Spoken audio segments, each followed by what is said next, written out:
میں آفس سے کچھ جلدی گھر آ گیا تھا۔ مین گیٹ کی چابی میرے پاس ہی تھی۔ میں ہی دروازے کا لاک کھول کر اندر آتا تھا، کیونکہ رافیہ کچن میں مصروف ہوتی تھی۔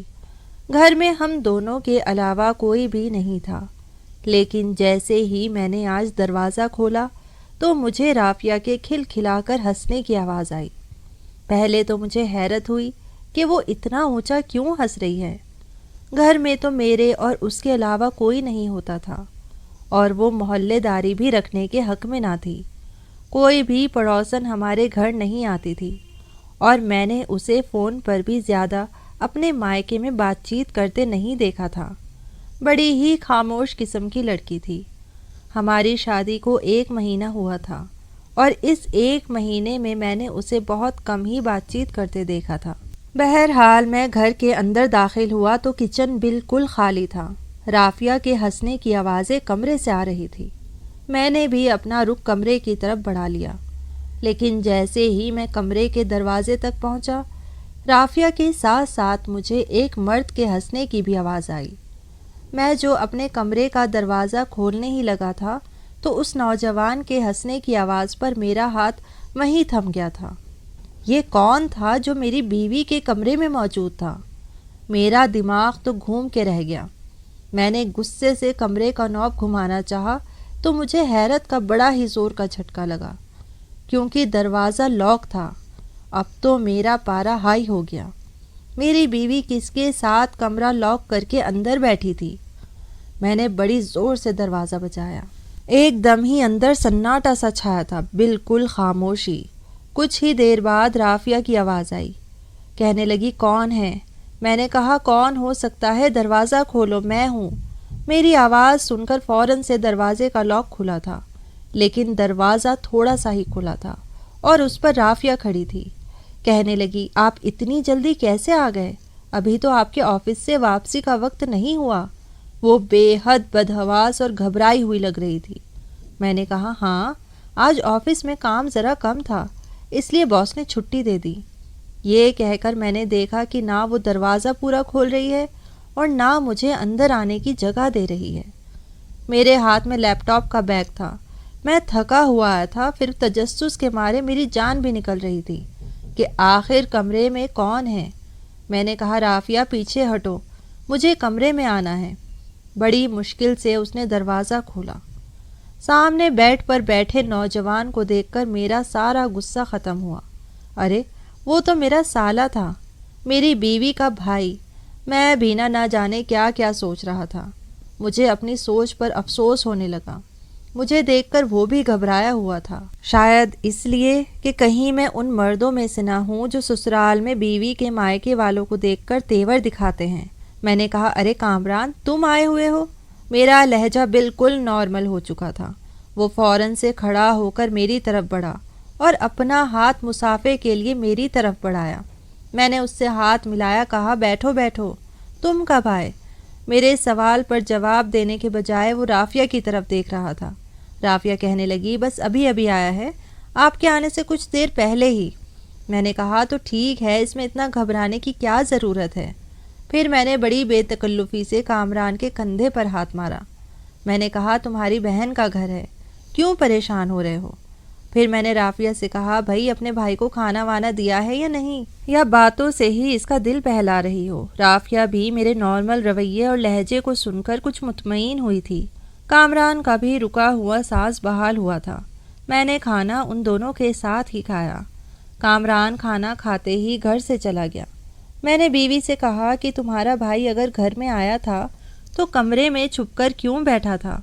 گھر میں تو تمہارے علاوہ اور کوئی نہیں تھا، پھر کمرہ بند کرنے کی بھلا کیا ضرورت تھی؟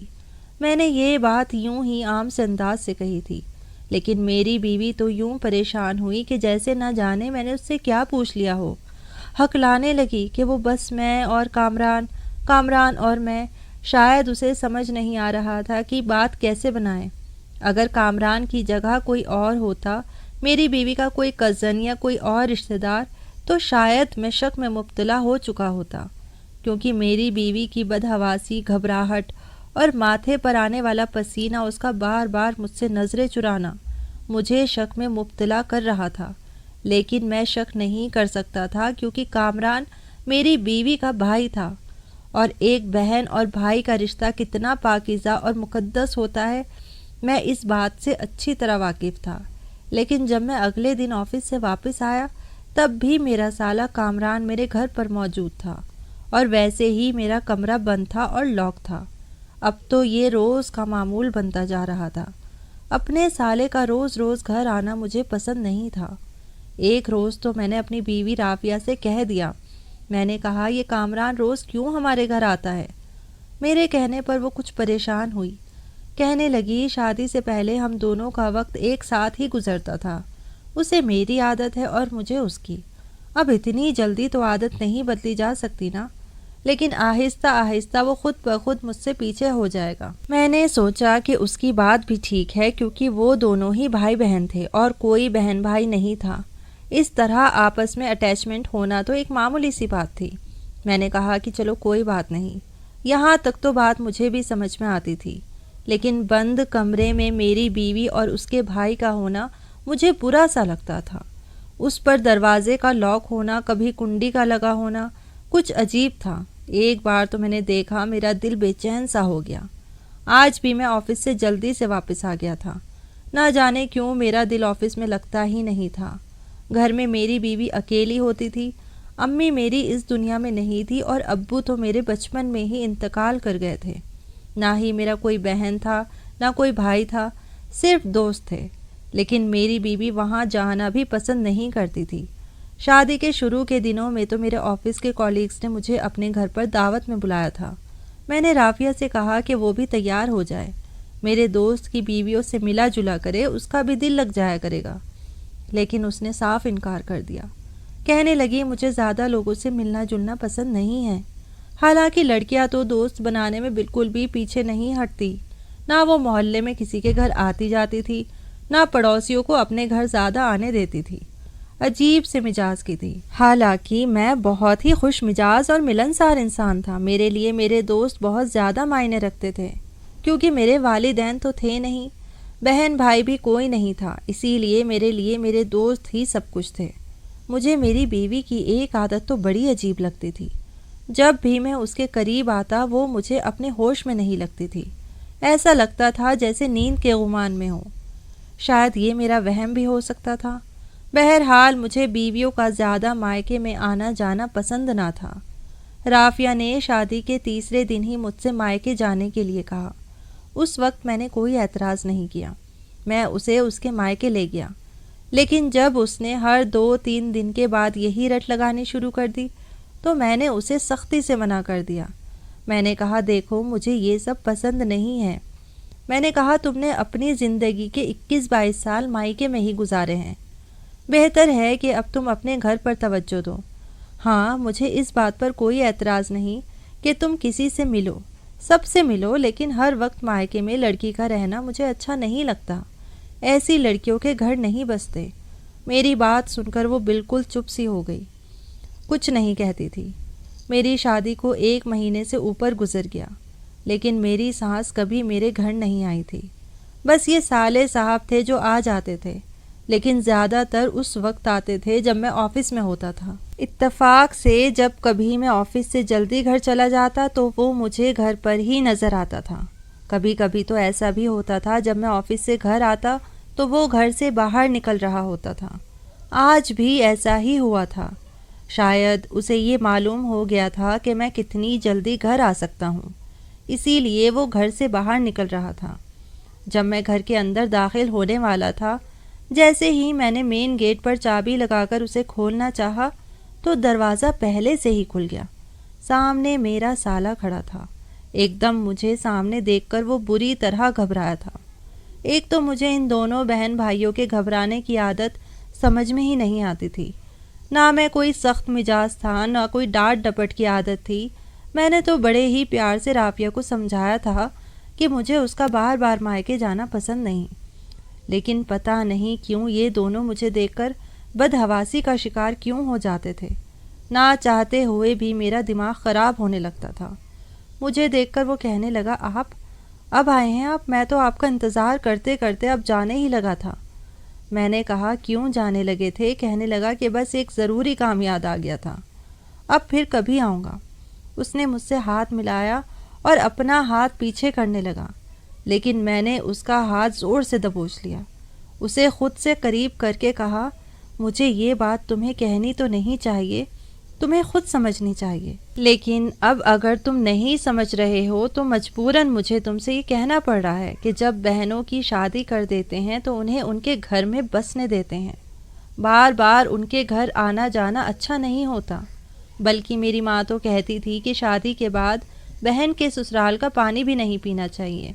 بہرحال میں اس بات پر یقین نہیں رکھتا، تم بے شک اپنی بہن سے ملنے آؤ، لیکن آئے روز کا آنا مجھے مناسب نہیں لگتا۔ میں نے بڑے پیار محبت سے اسے یہ سمجھا دیا تھا کہ مجھے اس کا آنا پسند نہیں ہے۔ وہ واپس چلا گیا، لیکن مجھے بڑی ہی عجیب سی نظروں سے دیکھ رہا تھا۔ شاید اسے میرا یوں سمجھانا برا لگا تھا، اگر لگا بھی تھا تو لگتا رہے، اسے خود سمجھنا چاہیے تھا کہ وہ کیا کر رہا ہے۔ بہرحال میں گھر میں داخل ہوا، رافیہ ابھی بھی اپنے کمرے میں ہی تھی۔ میں بھی سیدھا کمرے میں چلا گیا، لیکن جیسے ہی میں کمرے میں داخل ہوا میرا دل دھک سے رہ گیا۔ رافیہ واش روم میں نہا رہی تھی، سامنے بیڈ کی چادر بری طرح سے بکھری ہوئی تھی۔ یہ سب دیکھ کر میرا دل کسی نے مٹھی میں جکڑ لیا تھا۔ اچانک میری نظر بیڈ پر رکھی ہوئی گھڑی پر پڑی، جو کہ مردانہ گھڑی تھی، اور اسی گھڑی کے پاس رافیہ کی چوڑیاں بھی اتری پڑی تھی۔ اگر یہ گھڑی اس کے بھائی کامران کی تھی تو بیڈ پر ایسا کیا ہوا تھا؟ یہ سوچ کر میرا دل دھڑکنا بھول گیا تھا۔ میں ابھی اسی کشمکش میں مبتلا تھا جب واش روم کا دروازہ کھلا۔ گیلے بالوں پر تولیہ لپیٹے رافیہ باہر آئی، لیکن مجھے دیکھ کر حیران ہوئی۔ کہنے لگی، آپ کے دفتر کی ڈیوٹی بدل گئی ہے کیا؟ اب آپ اکثر جلدی آنے لگے ہیں؟ میں نے اسے کوئی جواب نہیں دیا، لیکن بیڈ کی چادر سے اپنی نظریں نہیں ہٹائی۔ بیڈ پر اپنی چوڑیاں دیکھ کر فوراً سے رافیہ نے اپنی کلائیوں کو دیکھا، پھر چوڑیاں پہننے لگی۔ میں نے کہا کہ یہ چادر کیوں بکھری پڑی ہے؟ کہنے لگی، بس صفائی ہی کرنے لگی تھی، آپ کے آنے سے پہلے میں کمرہ بالکل صاف رکھتی ہوں۔ آج آپ جلدی آ گئے ہیں، اس لیے آپ کو بکھرا ہوا لگ رہا ہے۔ یہ کہہ کر وہ اپنی چوڑیاں اٹھانے لگی اور اپنی کلائی میں پہننے لگی۔ ساتھ ہی ساتھ اس نے مردانہ گھڑی کو مٹھی میں دبوچا تھا، شاید مجھ سے چھپانے کی کوشش کر رہی تھی۔ ساتھ ہی تکیے بھی ٹھیک کرنے لگی۔ میں نے کہا، تم کیا کر رہی تھی؟ کہنے لگی، کچھ بھی تو نہیں، یہی سوچ رہی تھی کہ نہانے کے بعد کمرے کی صفائی کروں۔ بس کھانا بنایا تھا تو گرمی لگ رہی تھی، اسی لیے سوچا پہلے نہا لوں۔ میں نے اس سے پوچھا، آج کامران آیا تھا کیا؟ یہ سوال میں نے جان بوجھ کر کیا تھا۔ اس نے نہیں میں سر ہلا دیا۔ کہنے لگی، نہیں تو وہ بھلا کیوں روز آئے گا؟ میں تو اس کے جواب کو سن کر کچھ دیر کے لیے دنگ ہی رہ گیا۔ وہ کیوں مجھ سے جھوٹ بول رہی تھی؟ میں نے تو خود اسے دیکھا تھا، شاید رافیہ کو یہ لگا تھا کہ میں کامران کے جانے کے بعد گھر میں آیا ہوں۔ میں نے جان بوجھ کر رافیہ کو یہ نہیں بتایا کہ میں اور کامران باہر مل چکے ہیں۔ مجھ سے کہنے لگی، آپ کے لیے کھانا لگاتی ہوں، آپ کو بھوک لگی ہوگی۔ لیکن میری تو بھوک مر چکی تھی، میرا دماغ سائیں سائیں کر رہا تھا۔ جو بات میں سوچنا بھی نہیں چاہتا تھا وہ میرے دماغ میں گھومنے لگی تھی۔ لیکن جب میں رافیہ اور کامران کے رشتے کے بارے میں سوچتا تو مجھے اپنی سوچ پر افسوس ہونے لگتا، لیکن میں ایسا سوچنے پر مجبور تھا۔ بظاہر جو کچھ مجھے نظر آ رہا تھا، میرا دل بےتاب ہو کر مچلنے لگا تھا۔ ایک بار میں آفس جانے کے لیے گھر سے نکلا تو میرے گھر کے سامنے رہنے والا پڑوسی اسی وقت باہر نکلا۔ میری اس سے اچھی سلام دعا تھی۔ میں نے اسے دیکھا تو کہنے لگا، اگر تم برا نہ مناؤ تو تم سے ایک بات کہوں؟ میں نے کہا، اس میں برا منانے والی کیا بات ہے، تم بتاؤ۔ وہ کہنے لگا، تمہارے گھر سے جاتے ہی کچھ دیر بعد ایک نوجوان تمہارے گھر میں آتا ہے اور پھر تمہارے آفس سے آنے سے پہلے چلا جاتا ہے۔ یہ سن کر مجھے حیرت کا جھٹکا لگا تھا۔ تو کیا کامران میرے جاتے ہی گھر پہ آ جاتا ہے؟ اتنے گھنٹے وہ یہاں کیا کرتا ہے؟ بہرحال اس شخص کو تو میں نے کہہ دیا کہ ہاں وہ میرا سالہ ہے، اور میں نے ہی اسے کہا تھا کہ اس کی بہن اکیلی ہوتی ہے تو وہ آ جایا کرے۔ میری بات سن کر اس نے حیرت کا اظہار کیا، پھر میں نے بات بدل دی۔ میں تو یہ سوچ کے پریشان تھا کہ کامران اتنے گھنٹے گھر میں کیا کرنے آتا ہے؟ کیا اس کا اپنا کوئی کام نہیں ہے؟ ایسی بھی کیا بہن سے محبت کہ اس کے گھر میں ہی آ کر بیٹھ جائے۔ ایک بار سوچا کہ آفس سے چھٹی کر لیتا ہوں۔ میں نے اس دن یہی کیا۔ میں گھر سے آفس کے لیے نکلا تو تھا، لیکن آفس جانے کے بجائے میں گھر کے پاس ہی ایک پیڑ کی آڑ میں چھپ گیا، جہاں سے مجھے کوئی بھی نہیں دیکھ سکے۔ ویسے بھی صبح کے وقت ہماری گلی میں زیادہ رش نہیں ہوتا تھا، اسی لیے مجھے کسی نے بھی پیڑ کے پیچھے چھپا ہوا نہیں دیکھا۔ ابھی 1 گھنٹہ ہی گزرا تھا۔ میں نے کامران کو اس کی بائک سمیت اپنے گھر کے دروازے کے پاس دیکھا۔ اس نے وہیں پر اپنی بائک کھڑی کی اور جیسے ہی گھر کے دروازے پر دستک دی، فوراً سے رافیہ نے دروازہ کھول دیا۔ وہ اس وقت مسکرا رہی تھی۔ وہ دونوں اندر جا چکے تھے۔ یہ دیکھ کر مجھے اپنے اس پڑوسی کی بات پر یقین ہو گیا۔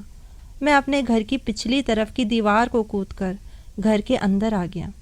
دھیرے سے پچھلی طرف کھلنے والی اس کھڑکی کے پاس آ کر کھڑا ہو گیا جو کہ میرے کمرے کے اندر کھلتی تھی۔ جیسے ہی میں نے کھڑکی کھولنے کی کوشش کی تو وہ اندر سے لاک تھی۔ میں یہ سوچ رہا تھا کہ کیسے اس بات کا پتہ لگاؤں کہ یہ دونوں بہن بھائی کمرے میں کرتے کیا ہیں۔ میں دھیرے دھیرے سے چلتا ہوا گھر کے آگے بڑھا تو میں نے دیکھا کہ اس کی باتوں کی آواز کچن سے آ رہی تھی، جو کہ بیرونی کی طرف ہی بنا ہوا تھا، اور لانچ میں موجود کچن کی کھڑکی اسی طرف تھی اور اتفاقاً کھلی ہوئی تھی۔ رافیہ چائے بنا رہی تھی۔ کامران اس کے ساتھ ہی کھڑا تھا، اور جو گفتگو میں نے ان کے بیچ میں سنی اس نے میرے ہوش اڑا دیے۔ بہن بھائی کے رشتے کا یہ روپ میں نے پہلی بار دیکھا تھا۔ ان کی باتیں سن کر میرے دماغ کی نسیں کھنچنے لگی، میرا دماغ چکرانے لگا۔ اس کے بعد میں نے دیکھا کہ کامران بڑی بے تکلفی سے رافیہ کو کچن سے باہر لے گیا، اور پھر میرے کمرے میں ان کے ہنسنے اور باتیں کرنے کی آوازیں آنے لگی۔ جس قسم کی باتیں ہو رہی تھی میرا خون کھول رہا تھا۔ میں واپس اسی دیوار سے باہر کی طرف چلا گیا تھا۔ آفس جانے کے بجائے میں قریبی ایک پارک میں جا کر بیٹھ گیا۔ میں نے اپنا چکراتا ہوا سر اپنے دونوں ہاتھوں میں لے لیا۔ میرا دماغ اس پاکیزہ رشتے کو غلط سوچنے کے لیے بالکل بھی تیار نہیں تھا۔ کچن میں کھڑے ہو کر کامران نے رافیہ سے کہا تھا کہ کب تک ہم یوں چھپ چھپ کر ملتے رہیں گے؟ تم کیوں اس بات کا حل نہیں نکال رہی ہو؟ یہ سن کر میں بہت حیران ہوا تھا۔ یہ کیسا بھائی تھا اور کس قسم کی بات کر رہا تھا؟ رافیہ کہنے لگی کہ اب میرے اختیار میں نہیں ہے، میں کیا کر سکتی ہوں؟ وہ کہنے لگا، مجھے رات بھر نیند نہیں آتی جب یہ سوچتا ہوں کہ وہ کمینہ تمہارے پاس ہوگا۔